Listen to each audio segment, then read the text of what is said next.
IAB meeting లో సుదీర్ఘంగా చర్చ జరగడం జరిగింది.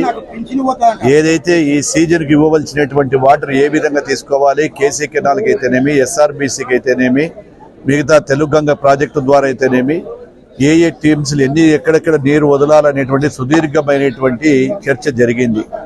గౌరవ ముఖ్యమంత్రి గారి ఆదేశాల మేరకు, అదేవిధంగా ఈరోజు రైతుల సూచనల మేరకు ఈరోజు రాత్రి మిడ్-నైట్ నుంచే SRBC, KC canal, Telugu Ganga మిగిలినటువంటి ప్రాజెక్టులకన్నిటిని కూడా నీటిని విడుదల చేయడం జరుగుతూ ఉంది.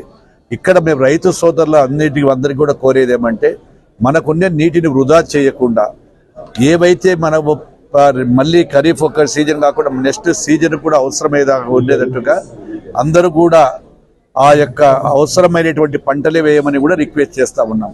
ప్రతి ఒక్కరు కూడా వరి సాగు చేయడం వల్ల కానీ ఇంకోటి వల్ల కానీ కూడా రేపు భవిష్యత్తులో సమస్యలు వస్తున్నాయి. కాబట్టి సీజనల్ పంటలు వేసుకోవాలని కూడా కోరుకుంటా ఉన్నాం. ఖచ్చితంగా ఇది తెలుగుదేశం ప్రభుత్వం, రైతుల ప్రభుత్వం.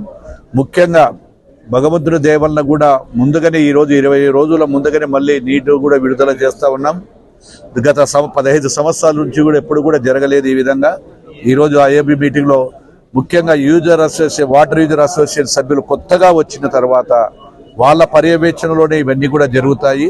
కాబట్టి ప్రతి ఒక్కరికి న్యాయం జరిగే ప్రతి ఒక్క ఆఖరి ఏదైతే ఉందో ప్రాంతంలో ఉండేటువంటి అందరికీ కూడా నీళ్లు అందే విధంగా చర్యలు తీసుకుంటామని చెప్పి తెలియజేస్తా ఉన్నాం. Thank you.